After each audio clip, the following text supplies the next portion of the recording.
আজকের এই ভিডিওতে তুলে ধরব এমন একটি পাপ সম্পর্কে যা কুরআনে স্পষ্টভাবে নিষিদ্ধ করা হয়েছে এবং যার শাস্তি ভয়াবহ। এটি এমন এক গুনাহ যা ব্যক্তি, পরিবার ও সমাজকে ধ্বংস করে দেয়।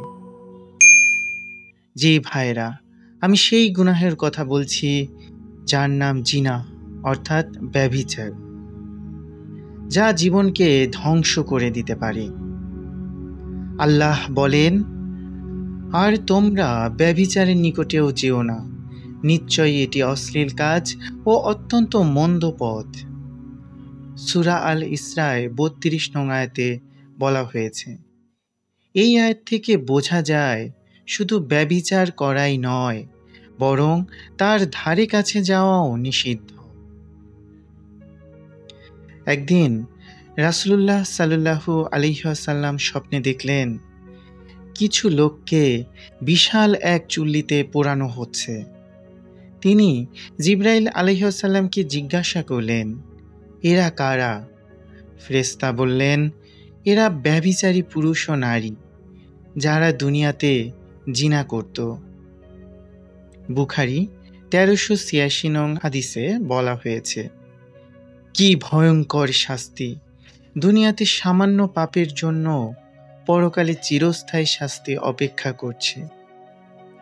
রাসূল সাল্লাল্লাহু আলাইহি সাল্লাম বলেন, যখন কোনো জাতির মধ্যে ব্যভিচার ছড়িয়ে পড়ে, তখন সেখানে মহামারী ও এমন সব রোগ দেখা দেয় যা পূর্ববর্তী লোকেরা কখনো শোনেনি। হাদিসটি রয়েছে ইবনে মাজাহ ৪০১৯ নংয়ে। বর্তমান বাস্তবতাও কিন্তু অনেকটাই ভয়াবহ, যেখানে এইডস, যৌন সংক্রমণ ও মানসিক অস্থিরতার মতো নানা রোগ ছড়িয়ে পড়েছে, যা কিন্তু জিনার কারণেই হচ্ছে। সমাজে পারিবারিক বিচ্ছেদ, হত্যা, অবৈধ সন্তান জন্মানো, এসব কিন্তু এরই ফল। শরীয়ত অনুযায়ী ব্যভিচারের শাস্তি নির্ভর করে অপরাধীর বৈবাহিক অবস্থার উপর।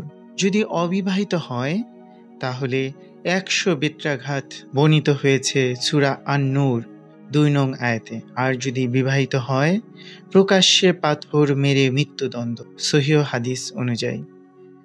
আল্লাহ বলেন, তাদের প্রতি দয়া করো না, যদি তোমরা আল্লাহ ও কিয়ামতের দিনে বিশ্বাসী হও।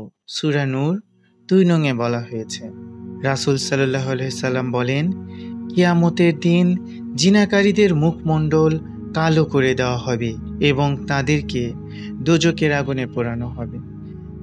যারা তাদের লালসার অনুসরণ করে তারা দোজখের কঠিন শাস্তির উপযুক্ত, বলা হয়েছে সূরা নূরে ১৯ নং আয়াতে। তবে ভাই ও বোনেরা, আমরা এই ব্যভিচার থেকে সহজেই কিন্তু বাঁচতে পারি। তার জন্য আমাদের যে বিষয়গুলো মেনে চলতে হবে: আল্লাহকে ভয় করা ও তাকওয়া রাখা, নামাজ ও কোরআনের দিকে মনোযোগী হওয়া, অশ্লীলতা ও হারাম সম্পর্ক থেকে দূরে থাকা, নিজেকে পর্দাশীল রাখা ও হারাম দৃষ্টিকে সংযত করা, বিয়ে করে নিজের চরিত্র সংরক্ষণ করা। রাসূলুল্লাহ সাল্লাল্লাহু আলাইহি সাল্লাম বলেন, হে যুব সমাজ, তোমাদের মধ্যে যারা সামর্থ্য রাখে তারা যেন বিয়ে করে, কেননা এটি দৃষ্টিকে সংযত রাখে ও লজ্জাস্থানকে হেফাজত করে। বুখারী ৫০৬৬ নংয়ে হাদিসটি বলা হয়েছে।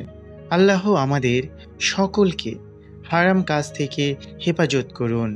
আমরা সবাই বলি আমিন। আমাদের ভিডিওগুলো ইসলাম প্রচারে এগিয়ে নেওয়ার একটা তাগিদ। আপনারা সবাই আমাদের চ্যানেলটিকে ভালো লাগলে অবশ্যই সাবস্ক্রাইব করবেন।